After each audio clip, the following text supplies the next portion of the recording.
जनक जी एक धर्मी राजा थे। उनका राज मिथिलापुरी में था। वह एक सद्पुरुष थे, न्यायप्रिय और जीवों पर दया करते थे। उनके पास एक शिव धनुष था। वह उस धनुष की पूजा किया करते थे। आए हुए साधु संतों को भोजन खिलाकर स्वयं भोजन करते थे।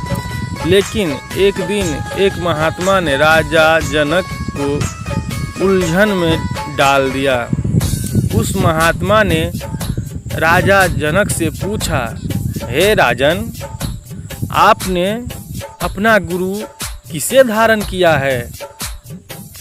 यह सुनकर राजा सोच में पड़ गया। उसने सोच विचार करके उत्तर दिया, हे महापुरुष, मुझे याद है कि अभी तक मैंने किसी को गुरु धारण नहीं किया।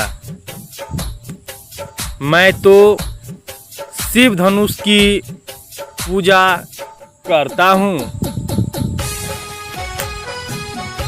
यह सुनकर उस महात्मा ने राजा जनक से कहा, राजन, आप गुरु धारण करो, क्योंकि इसके बिना जीवन में कल्याण नहीं हो सकता और न ही इसके बिना भक्ति सफल हो सकती है।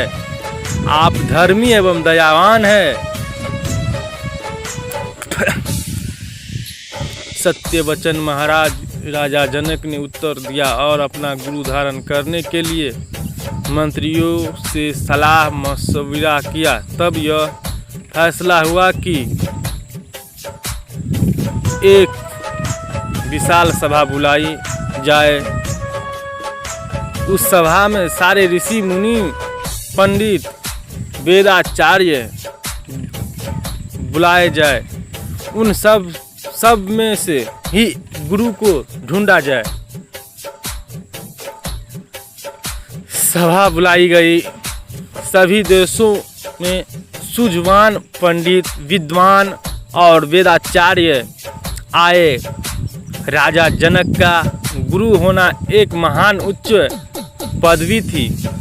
इसलिए सभी सोच रहे थे कि यह पदवी किसे प्राप्त हो, किसको राजा जनक का गुरु बनाया जाए। हर कोई पूर्ण तैयारी के साथ आया था। सभी विद्वान आ गए तो राजा जनक ने उठकर प्रार्थना की, हे विद्वान और ब्राह्मण जनों, यह तो आप सबको ज्ञात ही होगा कि यह सभा मैंने अपना गुरु धारण करने के लिए बुलाई है।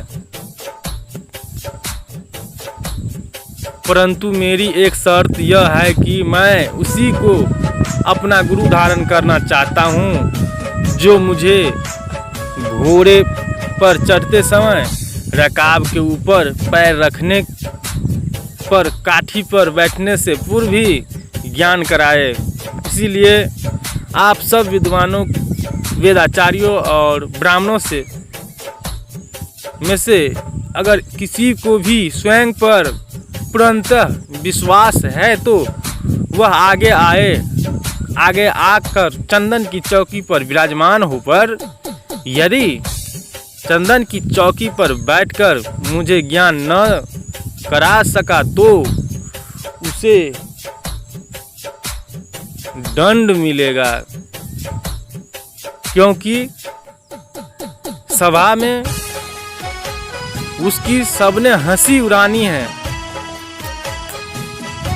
और इससे मेरी भी हंसी उड़ेगी। इसीलिए मैं सबसे प्रार्थना करता हूँ कि योग्य बल बुद्धि वाला सज्जन ही आगे आए। यह प्रार्थना करके धर्मी राजा जनक अपने आसन पर बैठ गया। सभी विद्वान और ब्राह्मण राजा जनक की अनोखी शर्त सुनकर एक दूसरे की तरफ देखने लगे, अपने अपने मन में विचार करने लगे कि ऐसा कौन सा तरीका है जो राजा जनक को इतने कम समय में ज्ञान करा सके। सबके दिलो दिमाग में एक संग्राम शुरू हो गया। सारी सभा में सन्नाटा छा गया। राजा जनक का गुरु बनना, मान्यता और आदर हासिल करना सब सोचते और देखते रहे। चंदन की चौकी की ओर कोई न बढ़ा। यह देखकर राजा जनक को चिंता हुई। वह सोचने लगा कि उसके राज्य में ऐसा कोई विद्वान नहीं। राजा ने खड़े होकर का सभा में उपस्थित हर एक विद्वान के चेहरे की ओर देखा, लेकिन किसी ने आंख न मिलाई। राजा जनक बड़ा निराश हुआ।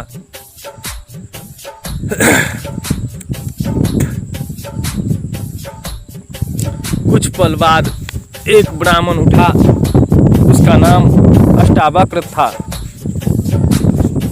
वह चंदन की चौकी की ओर बढ़ने लगा तो उसकी शारीरिक संरचना देखकर सभी विद्वान और ब्राह्मण हंस पड़े। राजा की कुछ लज्जित हुआ। उस ब्राह्मण की कमान पर 2 बल थे, छाती आगे को और पेट पीछे को गया हुआ था। टांगे टेढ़ी थी और हाथों का तो क्या कहना, एक पंजा है ही नहीं था तथा दूसरे पंजे की उंगलियां जुड़ी हुई थी। जुबान चलती थी और आंखें तथा चेहरा भी ठीक नहीं था। वह आगे होने लगा तो मंत्री ने उसको रोका और कहा, पुनः सोच लीजिए, राजा जनक की संतुष्टि न हुई तो मृत्यु दंड मिलेगा। यह कोई मजाक नहीं है, यह राजा जनक की सभा है। अष्टावक्र बोला, हे मंत्री, यह बात आप कहने का इसीलिए साहस पड़ा है क्योंकि मैं शरीर से टूट गया हूँ। हो सकता है गरीब और बेसहारा हूँ। आपके मन में भी यह भ्रम है आया होगा कि मैं शायद लालच के कारण आगे आने लगा हूँ। इससे यह प्रतीत होता है कि जैसे इस सब बड़ी सभा में कोई ज्ञानी नहीं, कोई राजा का गुरु बनने की योग्यता नहीं रखता, वैसे आप भी अज्ञानी हो। आपने अपने जैसे अज्ञानियों को ही बुलाया है। पर मैं सभी से पूछता हूँ कि क्या अज्ञान का संबंध आत्मा और दिमाग के साथ है या किसी के शरीर के साथ? जो सुंदर शरीर वाले, तिलकधारी, ऊंचे फूल और अच्छे वस्त्र वाले बैठे हैं, वह आगे क्यों नहीं आते? सभी सोच में क्यों पड़ गए हो? मेरे शरीर की तरफ देखकर हंसते हुए शर्म नहीं आती? क्योंकि शरीर ईश्वर की रचित माया है। उसने अच्छा रचा है या बुरा, जिसको तन का अभिमान है उसको ज्ञान अभिमान नहीं हो सकता। अष्टावक्र गुस्से से बोला। उसकी बातें सुनकर सभी तिलकधारी राज ब्राह्मण शर्मिंदा हो गए। उन सबको अपनी भूल पर पछतावा हुआ। राजा जनक आगे बढ़ा। उसने हाथ जोड़कर कहा, आओ महाराज, अगर आपको स्वयं पर विश्वास है तो ठीक है, मेरी संतुष्टि कर देना। अष्टावक्र चंदन की चौकी पर विराजमान हो गया।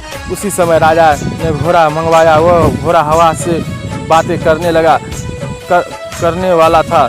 उसकी लगाम बहुत पक्की थी। अष्टावक्र ने घोड़े की ओर देखा। तदुपरांत राजा जनक की तरफ देखकर कहने लगा, हे राजन, यदि मैं आपको ज्ञान करा दिया तो आपने मेरा शिष्य बन जाना है। यह तो पक्की बात है। राजा जनक ने उत्तर दिया, जब मैं आपका गुरु बन गया और आप मेरे शिष्य, तो मुझे दक्षिणा भी अवश्य मिलेगी। अष्टावक्र ने कहा,